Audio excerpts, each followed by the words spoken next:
Hermanos, por favor, abran sus Biblias donde tuvimos la lectura. Hechos capítulo 26, del versículo 1 al versículo 8. Hermanos, les recuerdo que ya estamos muy cerca de terminar el libro de los Hechos. Tenemos más de un año ya estudiándolo y ya nada más nos falta, después de hoy, nos van a faltar 2 capítulos y medio. Entonces ya estamos acercándonos. Recuerden que por lo general cuando acabamos una serie me tomo un tiempo, un mes más o menos, para empezar a hacer preparativos de la siguiente serie. Les recuerdo, hermanos, que esta siguiente serie que vamos a ver no va a ser de un libro de la Biblia, sino que va a ser una serie temática. Esto es algo que ya en nuestra iglesia ha faltado desde hace mucho tiempo. Vamos a hacer una serie del tema de la familia. Ustedes saben que muchas iglesias tienen sus conferencias de la familia y en su mayoría pues nada más son 1 o 2 días de conferencia de la familia y por lo general todos salen igual que cuando entraron. Entonces nosotros vamos a terminar haciendo un estudio amplio de muchos meses acerca de la familia. Entonces esto no va a ser una conferencia de 1 o 2 días que ya todo el mundo dice la mujer se somete al hombre, el hombre es la cabeza de la mujer y se somete a Dios y los niños. No, esto no se va a tratar de eso. Entonces va a ser algo realmente profundo en cuestión a la familia. Todo lo que Dios habla acerca de la familia. Entonces vayan preparando sus corazones. Es la primera vez que vamos a tener una serie de este tipo. Por lo general, bueno, siempre hemos visto series de libro tras libro, tras libro, tras libro. Entonces es la primera vez que vamos a hacer este cambio por esta ocasión, porque es algo que es necesario para nuestra iglesia. Entonces vamos a hacerlo. Entonces vayan preparando sus corazones para cuando empecemos esto ya en unas cuantas semanas más.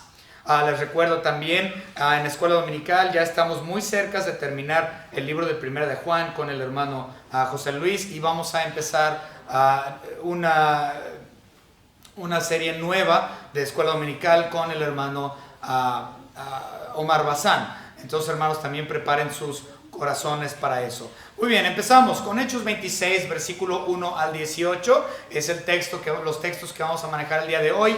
El tema es la quinta defensa de Pablo. Si ustedes recuerdan, habíamos mencionado, ya parezco disco rayado, que son 6 defensas de Pablo. En el libro de los Hechos se encuentran 6 defensas de Pablo. Ya vimos las primeras 4. Esta es la quinta defensa de Pablo. Y el último, naturalmente, como ya sabemos, es ante el César, que viene un poquito más adelante, los siguientes capítulos. Pero aquí es la quinta defensa de 6, que es la defensa ante Herodes Agripa II.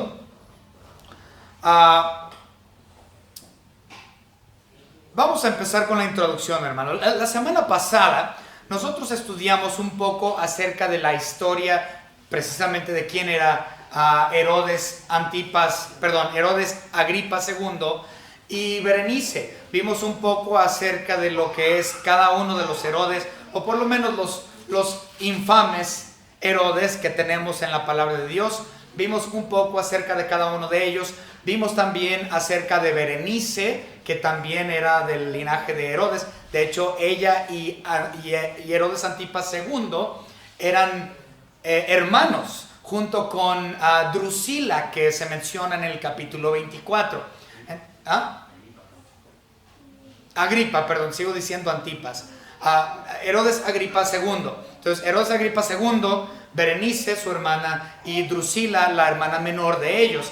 Ahora, en cuestión a Herodes Agripa II y Berenice, habíamos estudiado que ellos eran hermanos y eran incestuosos, tenían una relación sexual entre ellos, lo cual fue un escándalo grandísimo. Pues claro, estaban teniendo relaciones sexuales entre hermano y hermana. Entonces una cosa abominable, incluso para los romanos. Era algo insólito, incluso para ellos.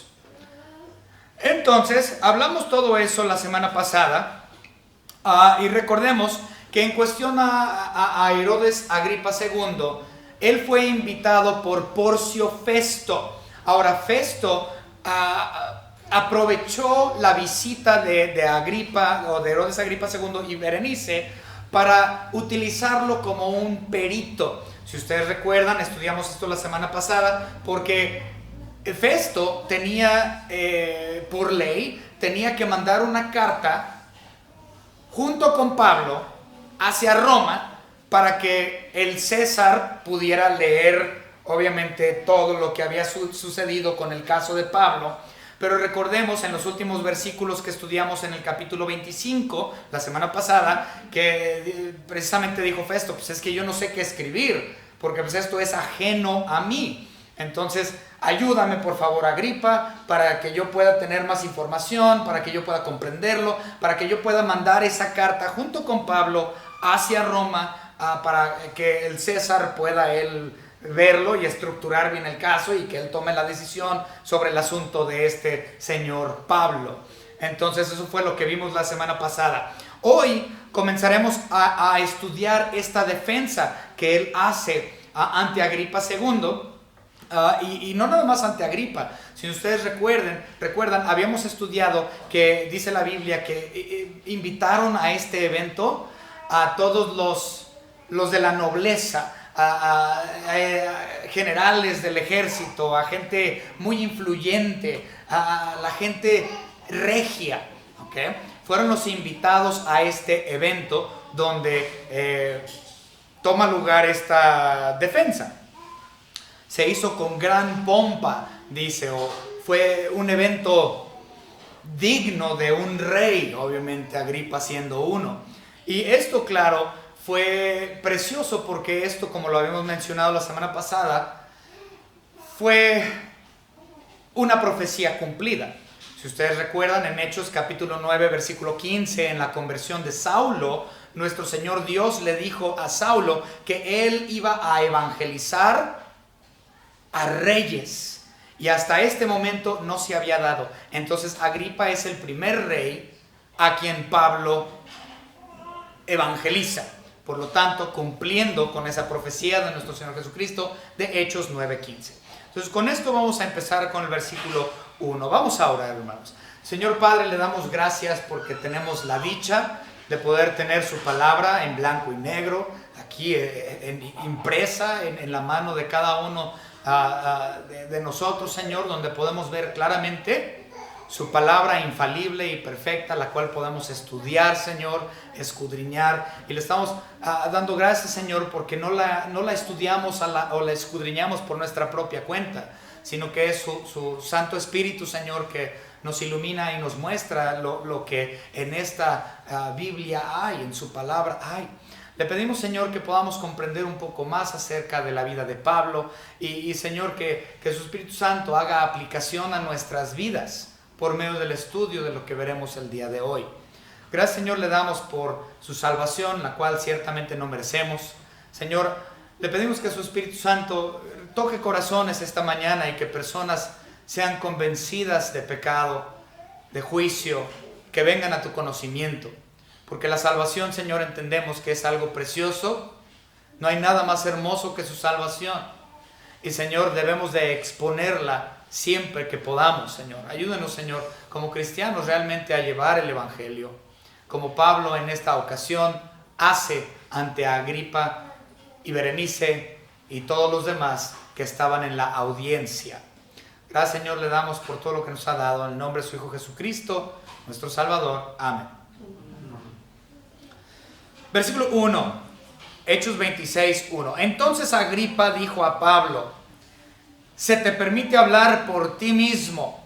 ¿Okay? Se le permite hablar por ti mismo porque en esta ocasión, a diferencia de las otras 4 defensas previas, en esta ocasión no estaban sus acusadores delante de él.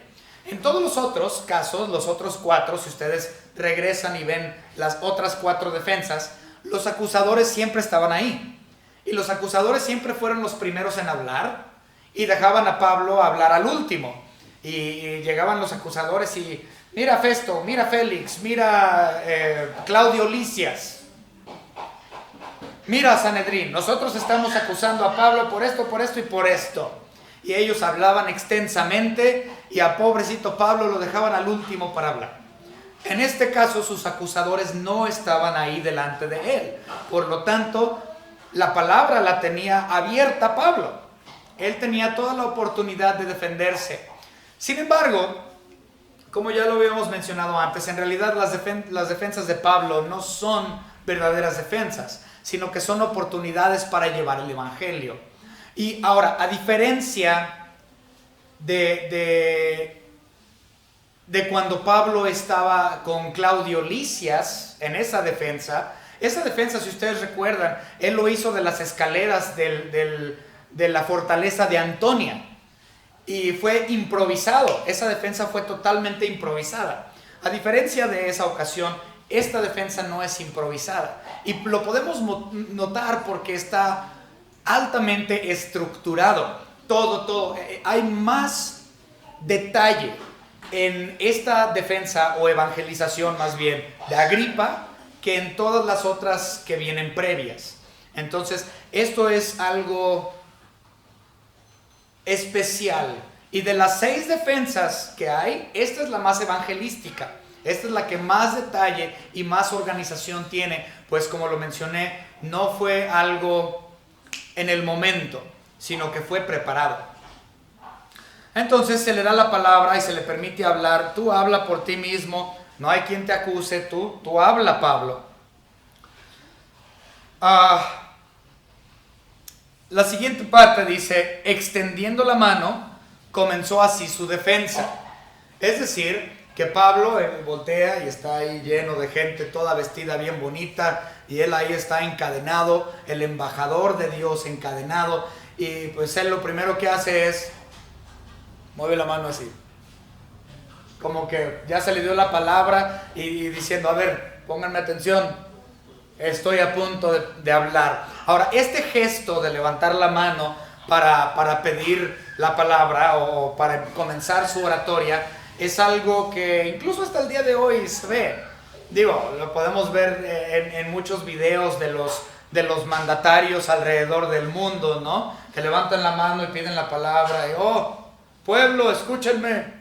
Pues es exactamente lo mismo. Él está levantando la mano para preparar esta oratoria. Y hay muchos lugares en la Biblia donde se levantan las manos para hacer esto. Es algo común. Vamos a ver algunos versículos. Hechos capítulo 27 y perdón. Hechos 12. Hechos 12, versículo 17. Ahora sí. Hechos 12, 17 dice la palabra. Pero él, haciendo con la mano señal de que callasen, les contó cómo el Señor le había sacado de la cárcel y dijo, haced saber esto a Jacobo y a los hermanos, y salió y se fue a otro lugar. Entonces, la extensión de la mano para pedir la palabra, para que, a ver, cállense todos, estoy a punto de hablar. ¿Okay? También lo podemos ver en el 13:16 de Hechos. 13:16 nos dice, entonces Pablo, levantándose, hecha señal de silencio con la mano, dijo. También lo podemos ver en el 19:33. En el 19:33 nosotros vemos lo siguiente. Y sacaron de entre la multitud a Alejandro, empujándole los judíos. Entonces Alejandro, pedido silencio, con la mano quería hablar su defensa ante el pueblo. Entonces esta señal o este gesto es algo que hasta el día de hoy los mandatarios de los países y Pablo y todas estas gentes hacen. Es algo común de la oratoria. Nunca ha dejado de ser. Ahora, vamos a continuar. Versículo 2. Versículo 2. Hechos capítulo 26, versículo 2. Me tengo por dichoso, oh rey Agripa, de que haya de defenderme hoy delante de ti de todas las cosas que soy acusado por los judíos.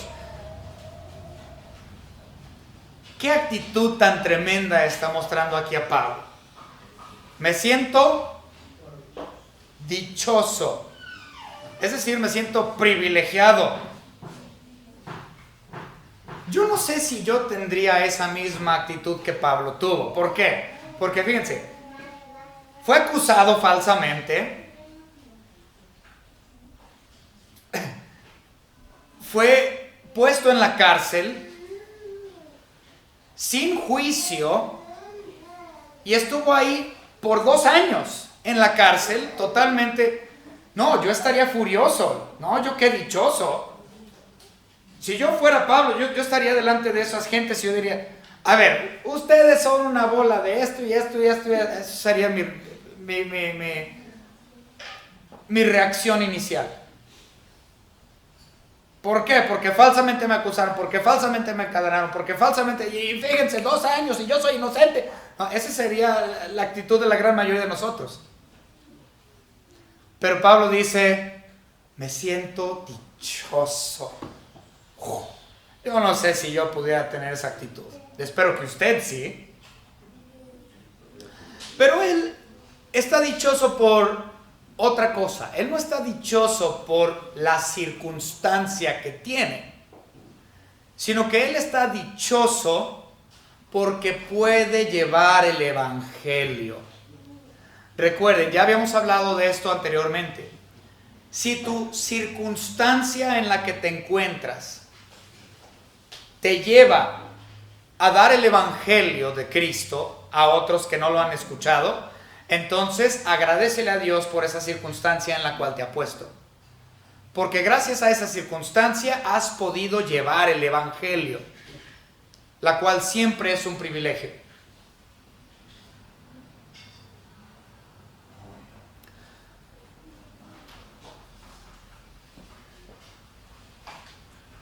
Y como ya lo mencioné, en el exordio, una palabra nueva para mi vocabulario, exordio, significa introducción. Entonces, como dije en la introducción o exordio, él estaba dichoso también porque cumplía con la profecía que Cristo ya le había dicho. Hechos capítulo 9, versículo 15. El Señor le dijo, ve, porque instrumento escogido me es este para llevar mi nombre en presencia de los gentiles y de reyes y de los hijos de Israel. Entonces, Pablo estaba gozoso porque él estaba viviendo la profecía que Cristo había dicho acerca de él. Y ciertamente él estaba siendo en su propia persona historia viva, profecía viva siendo cumplida. Y se dio cuenta de eso y dijo, estoy dichoso porque tengo el privilegio de dar el evangelio a todos ustedes que están aquí en la audiencia, sin importarle y sin quejarse de su situación. Nuevamente, yo no sé si yo pudiera hacer eso. Yo estaría furioso. Y ustedes me conocen, saben que no tengo una actitud muy bella con ese tipo de cosas. La verdad es que sería algo tremendo y espero que realmente ustedes comprendan esa realidad y que sea suyo, que sea la actitud que ustedes tengan. No importa mi circunstancia, yo le doy gracias a Dios por el privilegio de poder predicar.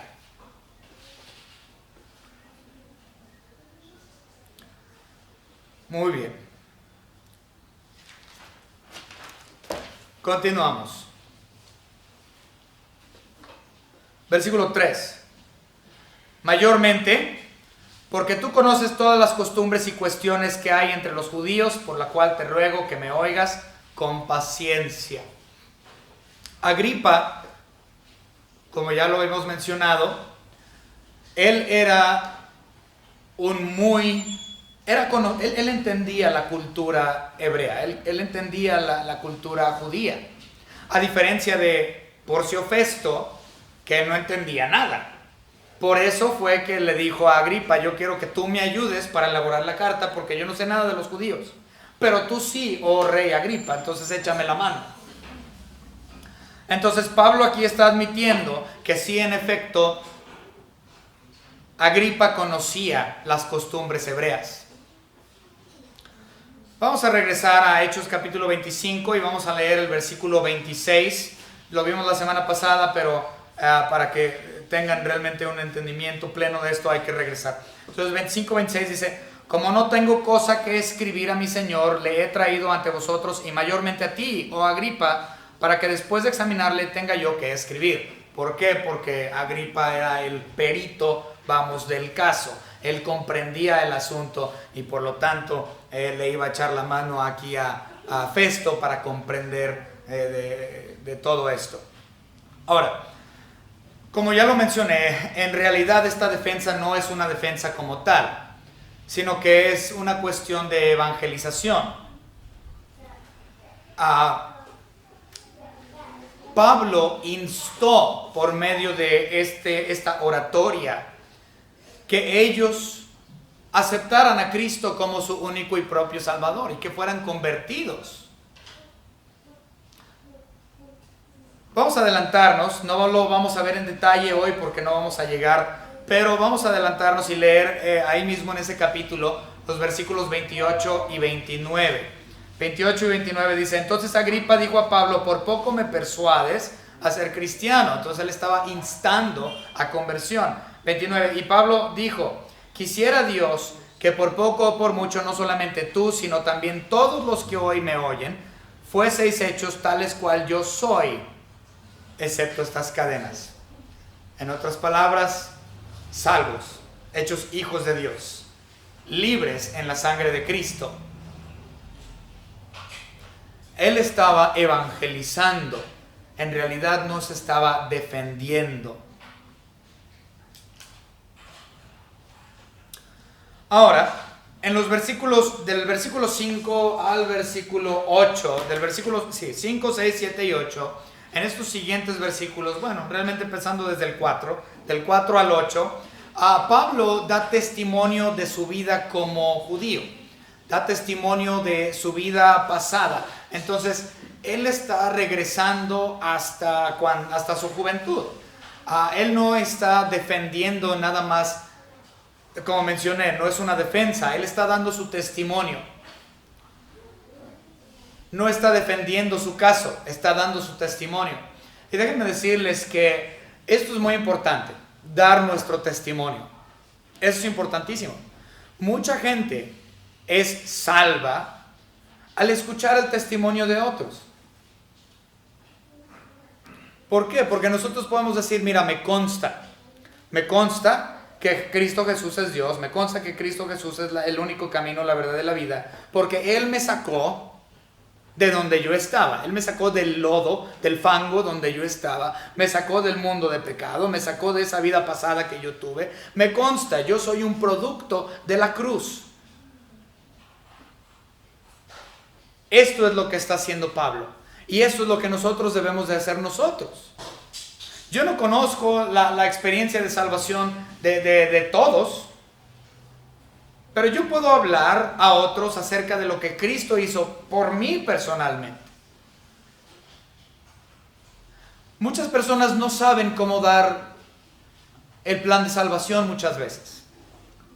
Y eso se me ha hecho muy interesante, incluso con cristianos que tienen años en Cristo, no saben dar el plan de salvación, no tienen ni la menor idea cómo dar el plan de salvación. Y empiezan con Génesis y terminan en Apocalipsis y nunca dijeron nada. Es más, muchos cristianos ni el camino a Romanos conocen. Y si usted no conoce el camino a los romanos, entonces, hermanos, usted tiene que aprender. Pero hay muchos cristianos de años que no entienden, ni siquiera saben qué es el camino romano. Y no saben cómo dar el plan de salvación. Y me ha tocado personas de aquí de nuestra iglesia que ha llegado conmigo y, pastor, ¿pudiera usted acompañarme a la casa de mi prima, a la casa de mi tía, a la casa de mi mamá, de mi abuela, y darles el plan de salvación? Okay, con mucho gusto y gozo yo lo hago. Pero mi primera pregunta es, ¿por qué tú no lo has hecho? Ay, pastor, es que no sé cómo. Bueno, ahí les va. Posiblemente ustedes no sepan dar el plan de salvación o mostrar el camino romano, etcétera, etcétera. Pero usted sí puede dar su testimonio de salvación a esa persona, a ese individuo. Y es algo que todos debemos de hacer, dar nuestro testimonio. Ese es un buen inicio para llevar a alguien a los pies de Cristo. De su testimonio de salvación. Esto es lo que Pablo comienza a hacer, y él comienza desde su vida pasada, y como lo mencioné, esto es del versículo 4 al versículo 8. Vamos a leer 4 y 5. 26, 4 y 5. Mi vida pues desde mi juventud, la cual desde el principio pasé en mi nación, en Jerusalén, la conocen todos los judíos. 5.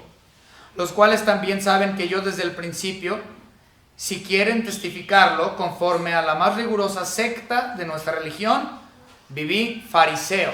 Entonces Pablo está diciendo, yo crecí en el judaísmo, yo crecí en Israel. Ahora recuerden, él no nació en Jerusalén, él nació en Tarso. Él nació en Tarso, que era una provincia romana, por lo cual él pudo en varias ocasiones utilizar su ciudadanía romana para su conveniencia en varias ocasiones. Sin embargo, aunque él no nació en Jerusalén, ahí fue criado, y dice la Biblia, bajo los pies de Gamaliel, que Gamaliel nosotros sabemos que fue uno de los fariseos más influyentes y más importantes de la época. Ahora, él está diciendo, yo viví de acuerdo a lo más legalista del judaísmo, la secta más rigurosa de todas, los fariseos.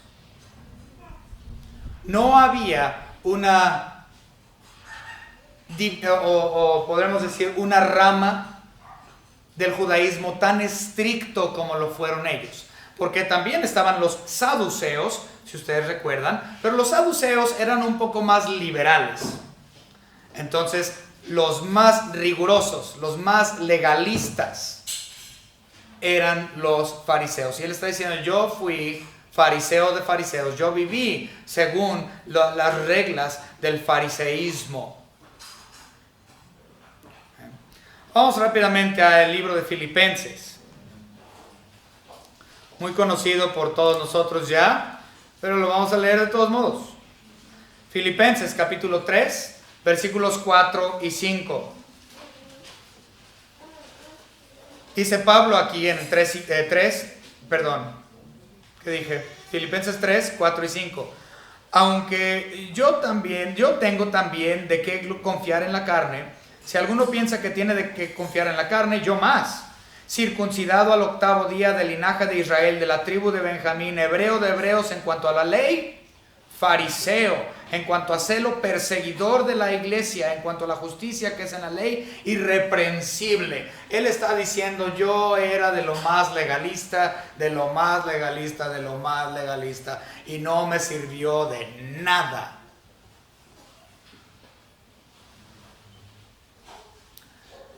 En la actualidad, el fariseísmo aún existe dentro de nuestras iglesias. El fariseísmo, me refiero a la denominación bautista, específicamente. El fariseísmo son esas iglesias legalistas, extremos, eso es lo que son. No hagas esto porque es pecado, no hagas esto porque es pecado, no hagas esto, no vivas así porque es pecado. Y piensan que son la cuarta persona de la Trinidad, imponiendo cosas o cargas más grandes que las que la misma Biblia exige. Pablo era uno de estos. Él era un fariseísta.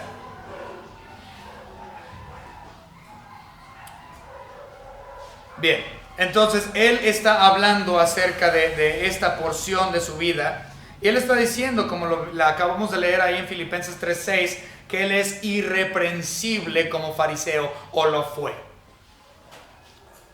Hay otro versículo también, no lo anoté, pero dice ese versículo que lo que él pensaba que era de valor, ahora lo tiene como basura. Ahora lo considera basura. Él antes creía que el fariseísmo, que ser fariseo y ser legalista, y no hacer esto y no hacer lo otro y no hacer esto, porque todo esto es pecado. Él consideraba todo eso como algo de valor. Pero cuando recibió a Cristo verdaderamente y se dio cuenta acerca de la libertad que tenemos en la gracia de nuestro Señor Jesucristo, él dijo, todo eso que yo tenía como valor, ahora lo considero como total basura.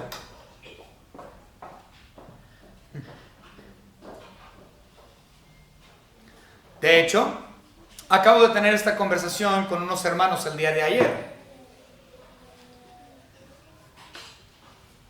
Hay muchas iglesias que se concentran en doctrinas secundarias, a tal grado que tienen una obsesión por doctrinas secundarias. Por ejemplo, ¿cuántos de nosotros hemos escuchado en las iglesias que no tengamos arbolito de Navidad? Porque es del demonio. Bueno, eso es una...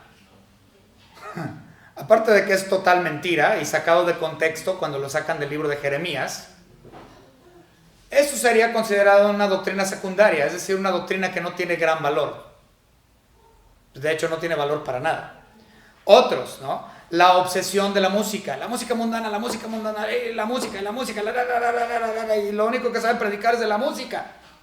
Que porque muevo el cuerpo y todo eso, y no le ponga ritmo porque, etcétera, etcétera. Eso de la música también es una doctrina secundaria, no una doctrina primaria. Otra, las iglesias que semana tras semana, diezmen, ofrenden, diezmen, dinero, ofrenden, diezmen, limosnas. Eso también, aunque sí es importante, pero también es una doctrina secundaria. Que la ropa, que la mujer se debe de vestir, y el hombre se debe de vestir, que el hombre parezca hombre, la mujer que parezca... Y lo sacan de Deuteronomio capítulo 20, fuera de contexto. ¿Okay? Y se obsesionan por el tema de la modestia y del vestir. Que obviamente en 1 Timoteo es importante porque nos dice la Biblia que debemos de tener pudor, que debemos de ser pudorosos, que debemos de mantenernos, ¿cuál es la palabra? Modesto, gracias, debemos de ser modestos. Pero esos temas, nuevamente, son doctrinas secundarias y no son doctrinas primarias. Cuando me refiero a doctrinas primarias, naturalmente me estoy refiriendo a doctrinas como soteriología y todas las que éstas tienen, que es la doctrina de la salvación. Eclesiología, que es la doctrina de la iglesia y todos los puntos que se refiere a la doctrina de la iglesia. Escatología, las cosas del porvenir y todos los subpuntos que éste tiene. Obviamente cristología, la doctrina de Cristo y todos los puntos que estos tienen. Bibliología y todos los subpuntos que esos tienen, etc. Esos son doctrinas primarias y no secundarias. Debemos de obsesionarnos realmente por la doctrina primaria. Porque si yo entiendo la doctrina primaria, Dios me va a cambiar y todas estas cosas que son doctrinas secundarias se van a llevar a cabo por default, en automático. En otras palabras, no es necesario predicar de doctrinas secundarias cuando nosotros estamos enfocados en doctrinas primarias. Si nos enfocamos en doctrinas primarias, las doctrinas secundarias se van a llevar a cabo automáticamente en mi vida. Porque el cambio lo trae el Espíritu Santo, no el pastor que está detrás del púlpito. No somos la cuarta persona de la Trinidad imponiendo a la gente la forma de vivir. Ese trabajo lo tiene el Espíritu Santo. Nuestro trabajo es predicar doctrinas primarias, no secundarias. Bien. Entonces Pablo, como fariseo, todo lo que él conocía hasta ese punto realmente eran doctrinas secundarias. Vístete así, cúbrete así, ponte el gorrito así, no camines tantos pasos el día sabático, etc. Todo era secundario y nada era primario. Bien, continuamos. Versículo 6, aquí tenemos algo primario. Versículo 6, Hechos 26, 6. Y ahora, por la esperanza de la promesa que hizo Dios a nuestros padres, soy llamado a juicio. Esperanza de la promesa. ¿A qué se refiere? ¿Cuál es la esperanza de la promesa que se le hizo a Israel? Pues a Israel se le hizo una promesa, de hecho, dos promesas. Número 1, la venida del Mesías. Y número 2, el reinado de dicho Mesías. Esta es la esperanza de la promesa, el cual él está hablando aquí. Y esos son doctrinas primarias. Es decir, la primer venida de nuestro Señor Jesucristo al mundo, Dios encarnado, de lo que habla Isaías capítulo 9, versículo 6, que ahorita lo vamos a leer. Eso es una doctrina primaria, la venida de Cristo Jesús en su primer venida. La segunda esperanza de la promesa a la cual se refiere aquí Pablo, no nada más es acerca de la primer venida de Cristo, sino también de su segunda venida, lo cual es escatológico para nosotros en naturaleza. Estamos hablando de cosas futuras. Cristo no ha venido a reinar. Él vino y ya nació, y ya murió, y ya resucitó, y ya ascendió. Todo lo cual, esos puntos que acabo de mencionar, su ascensión, su muerte, su sepultura, su resurrección, todo eso es doctrina primaria. Él ya cumplió todo eso en su primer venida. En su segunda venida, lo cual es escatológico, es cuando Él va a venir en juicios para terminar con todos los juicios y ciertamente para empezar su reinado milenario. Esto aún está por venir y es para nosotros la iglesia nuestra esperanza viva, dice la Biblia.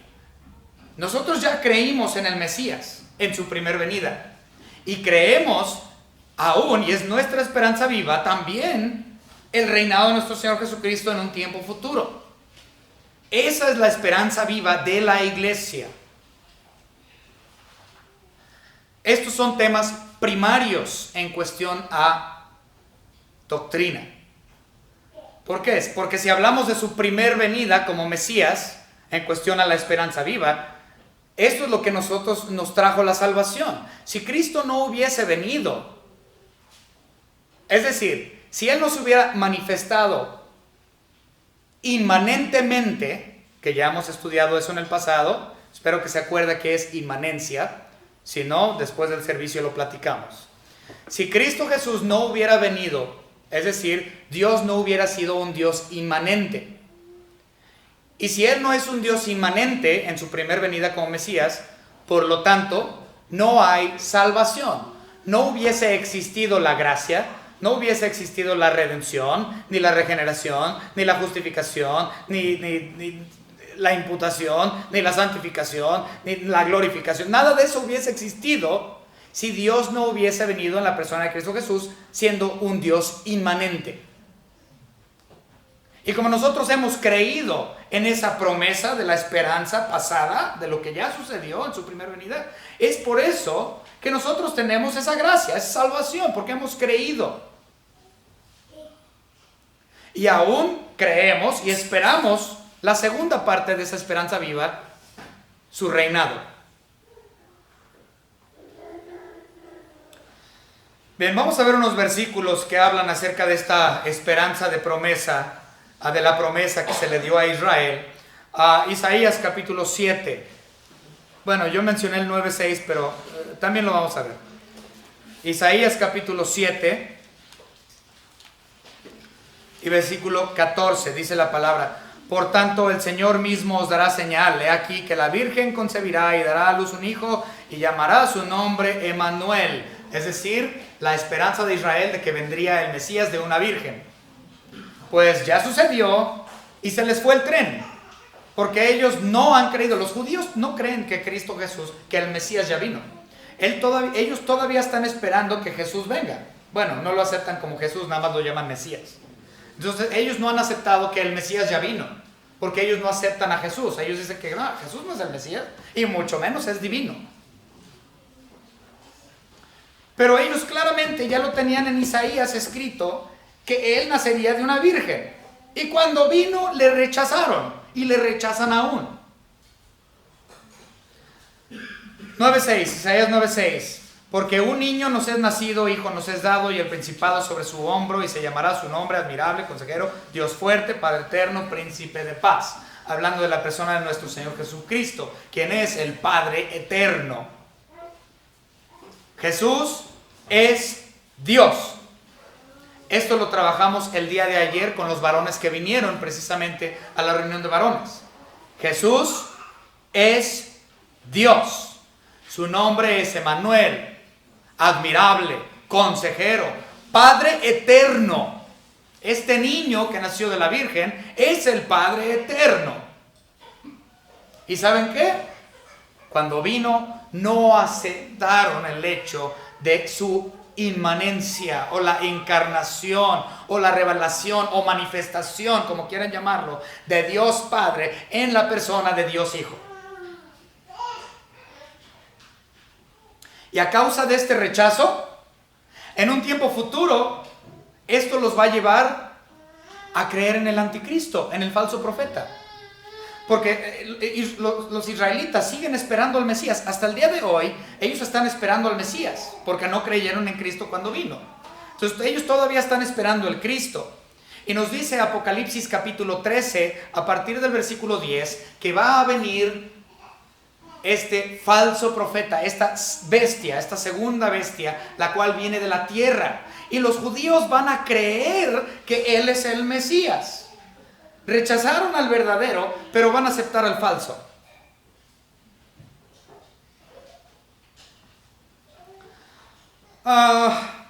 Bueno, hay muchísimos versículos. Vamos a ver Tito. Vamos rápidamente a Tito.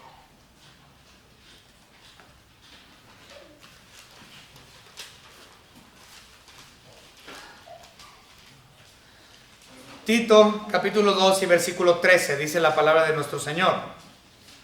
Aguardando la esperanza bienaventurada, esa es la esperanza viva, la esperanza bienaventurada, y la manifestación gloriosa de nuestro Dios y de nuestro gran Dios y Salvador, Jesucristo.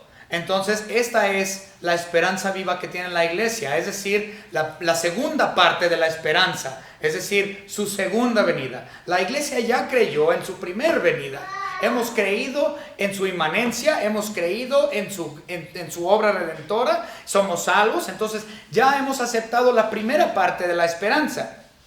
Y aceptamos la segunda parte de la esperanza viva, la cual es su reinado y su segunda venida, pero esto todavía no se ha manifestado, todavía no se ha hecho.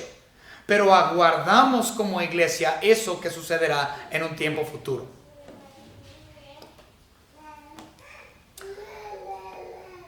Continuamos. Versículo 7, 26:7. Promesa cuyo cumplimiento esperan que han de alcanzar nuestras 12 tribus, obviamente hablando de Israel, sirviendo constantemente a Dios de día y de noche. Por esta esperanza, oh rey Agripa, soy acusado por los judíos. Pablo le está diciendo a Agripa que por esa esperanza de la venida del Mesías es que él está siendo acusado. Él está diciendo, yo ya creí que Jesús es el Mesías. Yo ya creí en la primera porción de esa esperanza, de que Él vendría, la promesa de la esperanza. Yo creí ya que el Mesías iba a venir.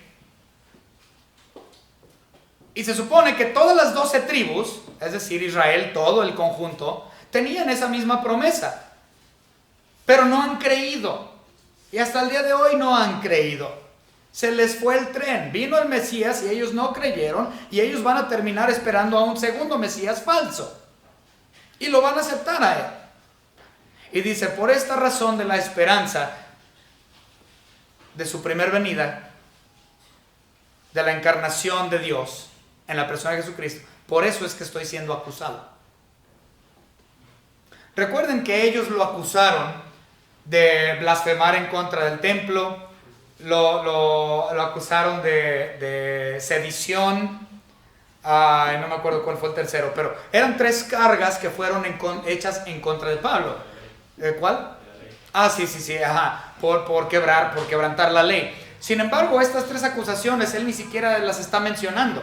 Él últimamente está diciendo, no, a mí me acusan por haber creído en la promesa del Mesías, quien es Cristo Jesús. Ellos le rechazaron, es problema de ellos. Me acusan por otras cosas, pero realmente, últimamente, finalmente, me están acusando por haber creído en Cristo, en el verdadero Mesías.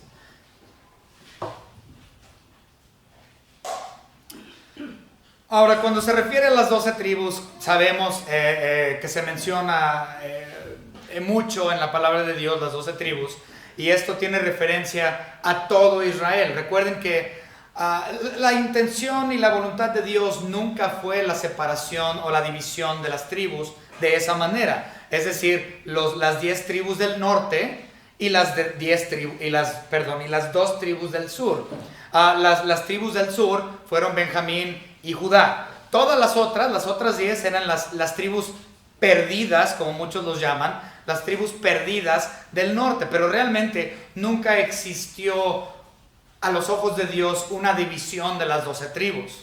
Siempre fue una sola nación, la nación hebrea, No existió. Ahora, si ustedes quieren ver de forma política, porque eso es, si quieren verlo de forma política, cómo quedó dividido el reino y por qué, esto lo pueden ver en Primera de Reyes, me parece que está por Primero de Reyes, me parece que está entre los capítulos 8, 9, 10, 11 de Primero de Reyes, cuando empieza la división de las 12 tribus por parte de Jeroboam en el norte y Roboam en el sur. Entonces Roboam, hijo de Salomón, se quedó con las 2 tribus del sur, que son Benjamín y Judá, y Jeroboam, el enemigo del linaje davídico, se quedó con las tribus del norte. Y esta división hubo por mucho tiempo, y hasta los tiempos de Pablo todavía se consideraba la división, pero aunque ante los ojos de Dios era una sola nación. Entonces, si quieren ver esos detalles políticos de la separación de las 12 tribus o de lo que es Israel, viene ahí en los capítulos 8 al 11, por ahí así, de Primero de Reyes. Del 12. Bueno, del 12. Estaba cerca. Ok. Del 12 en adelante pueden ver esta división entre Jeroboam y Roboam. ¿Okay? Con ellos inicia realmente esta división. Muy bien.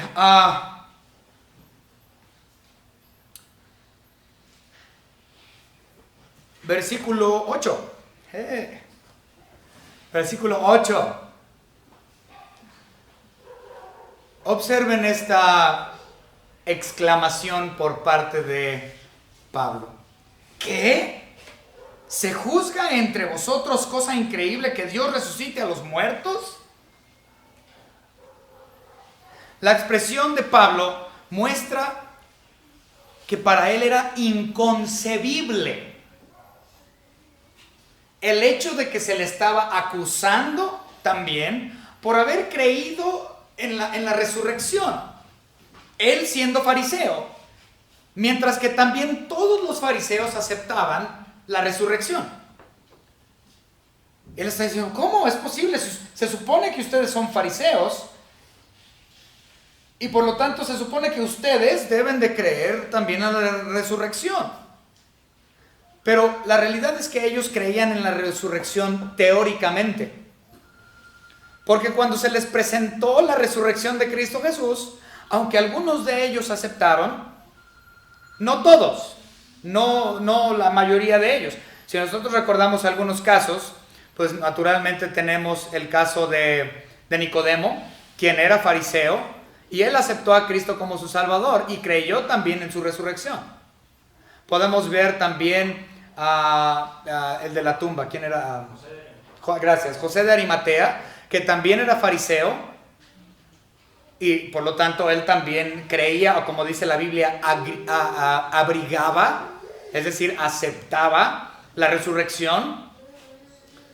Pablo también. Todos estos fariseos aceptaban teóricamente la resurrección, pero nada más algunos cuantos realmente lo aceptaron, es decir, al Mesías.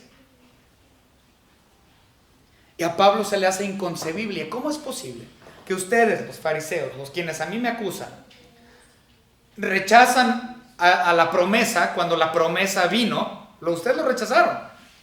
Y ustedes me están acusando por haber creído en esa promesa, cuando Dios nos lo dijo en Isaías y en otras partes de la Biblia.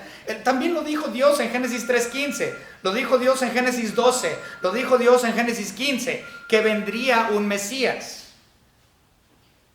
Ellos ya lo sabían y cuando vino le rechazaron.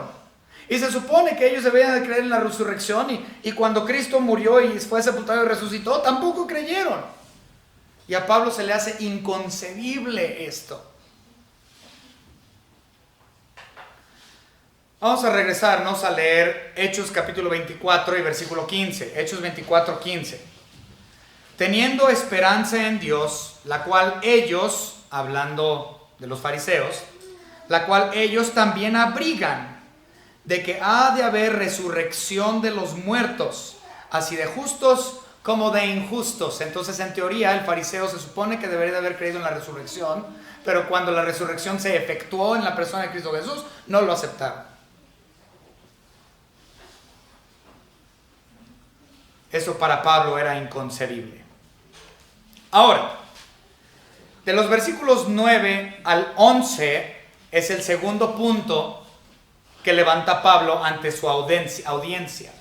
Del 9 al 11 cambia.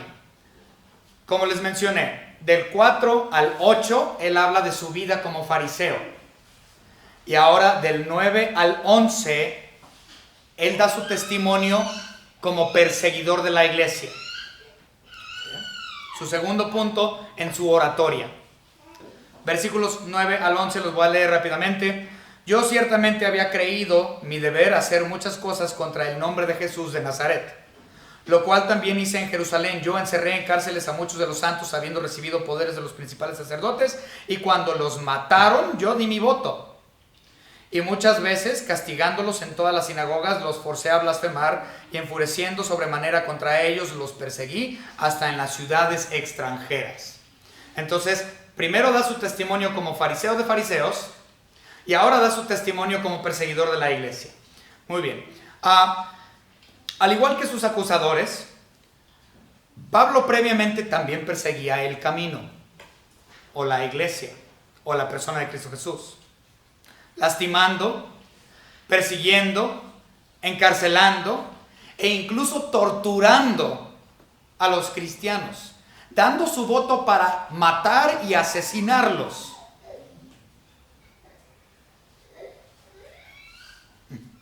Pablo, el gran apóstol, fue asesino y torturador de la iglesia, persiguiendo a la persona de nuestro Señor Jesucristo, el camino.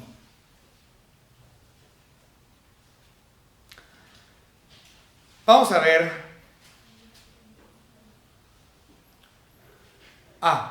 Perdón, antes de ir a hacer esto, fíjense, quiero que observen lo que dice ahí, que dice que él perseguía a los santos. La palabra santos. Recuerden, hay un problema muy grande dentro de nuestra cultura nacional, porque hay una religión que es la religión tradicional de nuestro país y ciertamente de muchos otros, lo cual es el catolicismo. En el catolicismo se dice que los santos son los muertos que el santo pontífice ha beatificado. Y si el santo pontífice no los beatifica, entonces ellos no son considerados santos. ¿A poco eso no dice la Iglesia Católica Remona? Eso es lo que dice, que el santo pontífice tiene que beatificarlos para que sean considerados santos, y los santos son los muertos que él beatifica 300, 400, 500 años después de que ellos ya se petatearon. Pero la realidad es que los santos estaban vivos, porque dice Pablo que él perseguía a los santos. Y claramente nosotros podemos ver en el libro de Romanos que dice a los santos que están en Roma.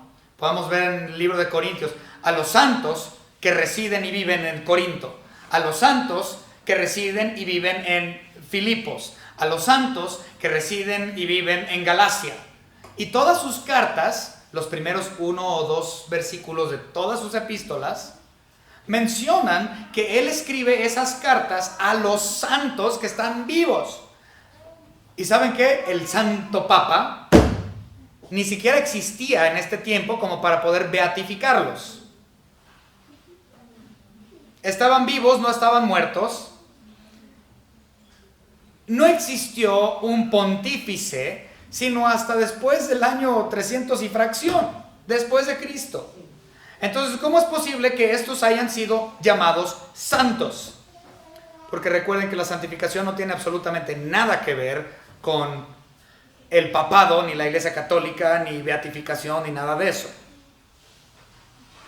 Sino que el ser hecho santo, esto es el trabajo de Dios Padre, por medio de Dios Hijo, gracias a las labores de Dios Espíritu Santo. Él es quien nos santifica. Yo no necesito que un viejo en Vaticano me beatifique. Yo tengo la beatificación o la santificación por medio de Dios Padre, gracias a Cristo Jesús, por la obra del Espíritu Santo. Vamos a leer 1 Corintios capítulo 1 y versículo 12. Nada más, ya di varios de estos, pero vamos a verlo. 1 Corintios 1, 2, perdón, sí, 1 Corintios 1, 2.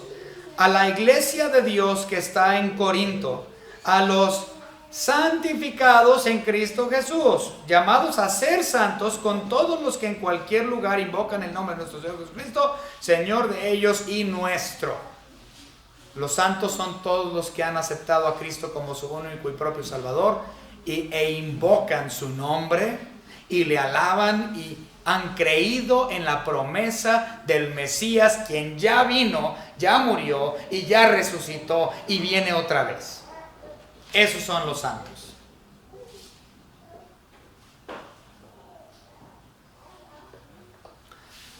Dice ahí en los versículos 9 y 10 de la lectura que estamos teniendo en Hechos 24, dice que él daba su voto. Dice, yo di mi voto para que mataran a estas gentes. Obviamente el lugar clásico para ver esta realidad es con el asesinato de Esteban. Cuando Pablo dio su voto y estuvo presente para el asesinato del primer mártir de la iglesia, es decir, Esteban. Ustedes pueden leer acerca de ese relato en Hechos capítulo 7, me parece.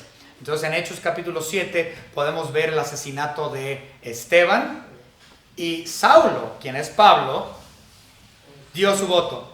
Ahora, una cuestión del voto, nosotros no lo hacemos así, pero era un asunto muy cultural judío. Nosotros aquí en la iglesia, porque tenemos un gobierno congregacionalista dentro de nuestra iglesia local, nosotros hacemos voto por levantamiento de manos. Tenemos una sesión de negocios y levantan la mano y por contado, por mayoría de votos, se hacen las decisiones aquí en nuestra iglesia local, ¿va? Pero en los tiempos de Pablo era algo diferente. Se me hace interesante. El voto que ellos hacían no era por levantamiento de manos, sino era por piedrecitas.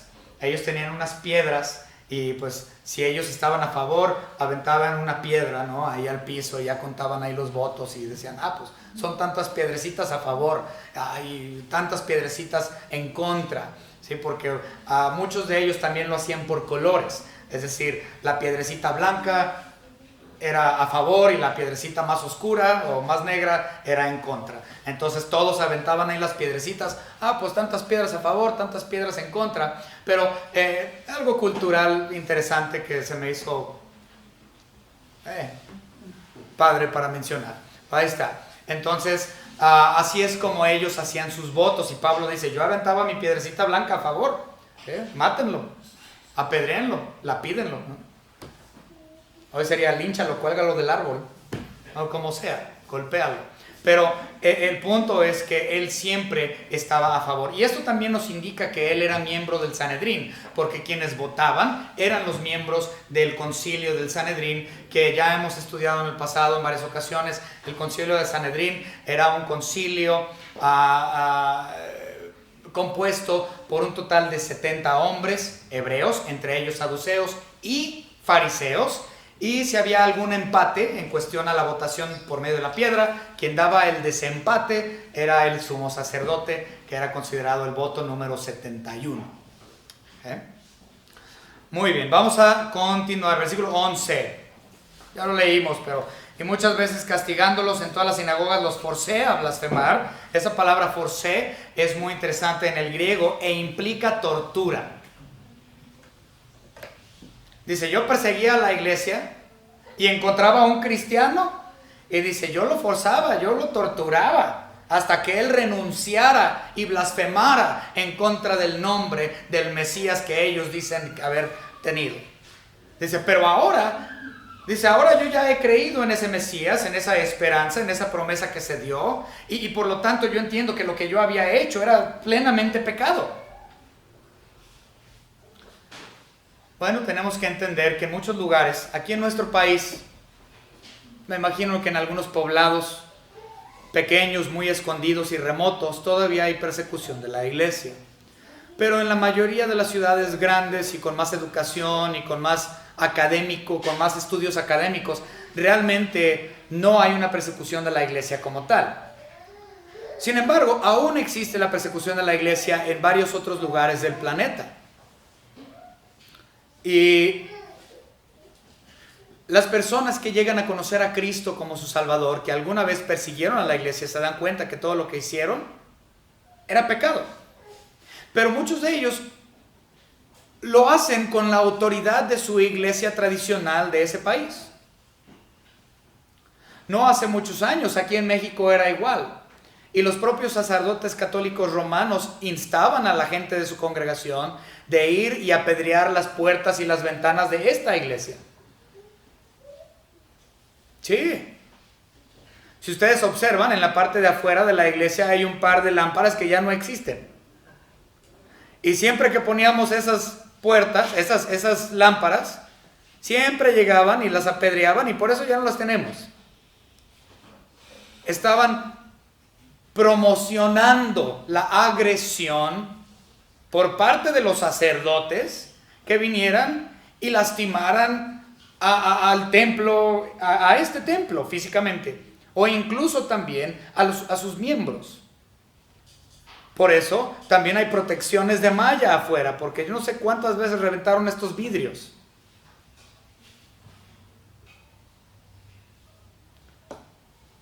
Por órdenes de los sacerdotes, de los supuestos religiosos que no han creído en Cristo.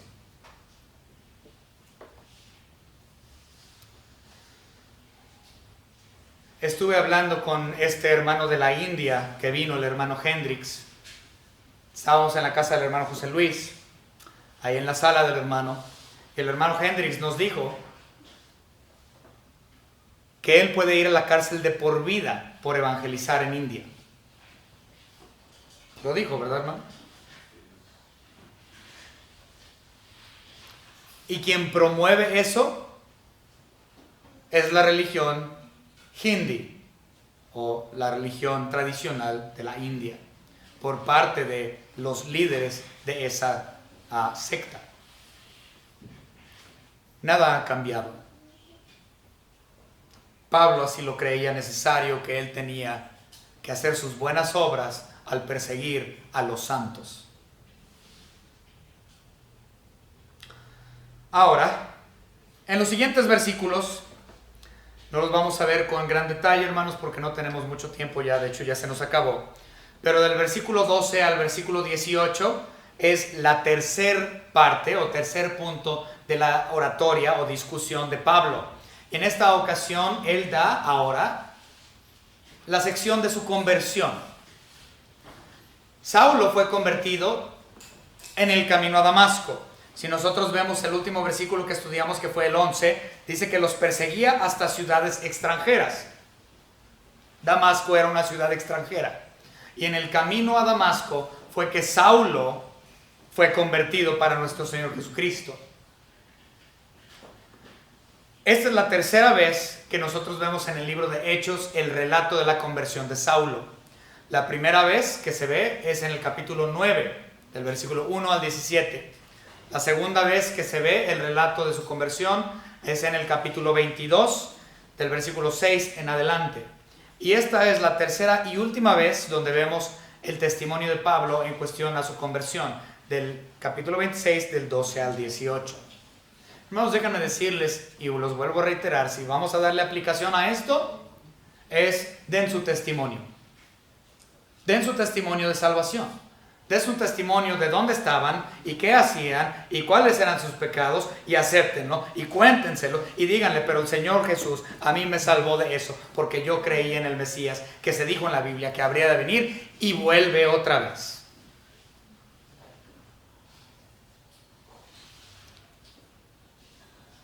Para que la gente conozca a Cristo en muchas ocasiones es necesario dar su testimonio de salvación. Denlo. Si no conocen el camino a Romanos, apréndanselo, sí, ciertamente. U otros métodos, como Juan capítulo 3, para llevar a alguien a los pies de Cristo. Pero si usted no conoce esos versículos o no sabe cómo explicarle a alguien acerca de la gracia y la obra redentora de Cristo Jesús, dé su testimonio de conversión. Pablo así lo hizo. Muchos lo hicieron.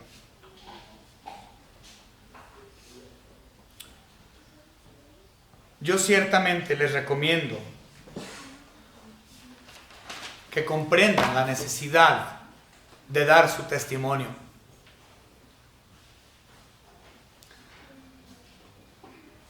Vamos a ver los versículos 17 y 18 únicamente.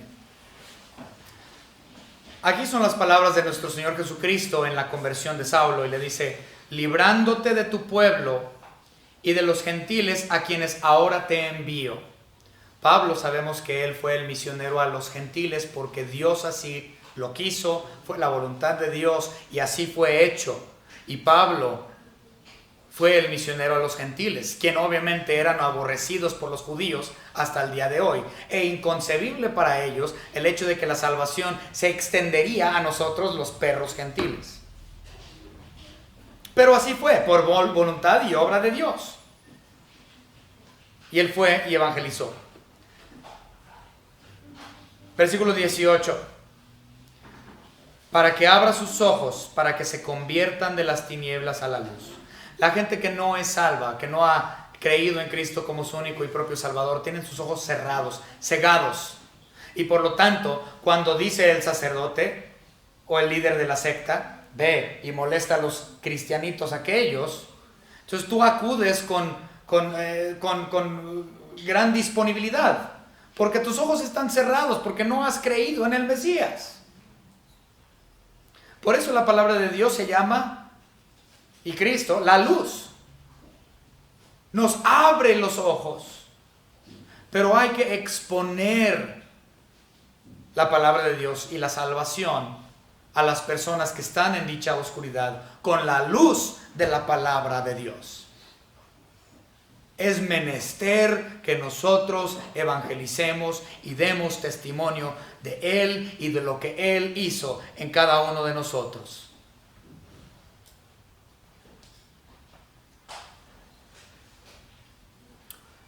Espero realmente que esto haya sido de edificación a usted y que usted pueda decir lo mismo que dijo Pablo: estoy dichoso, privilegiado de poder dar el Evangelio a pesar de cualquier circunstancia en la que me encuentre. Dichoso estoy de poder hablar de la sangre, muerte, sepultura, resurrección, ascensión de mi Señor y Salvador Jesucristo. Lo insto a evangelizar. Y no yo, Dios. Él nos dijo: id por todo el mundo y predicar.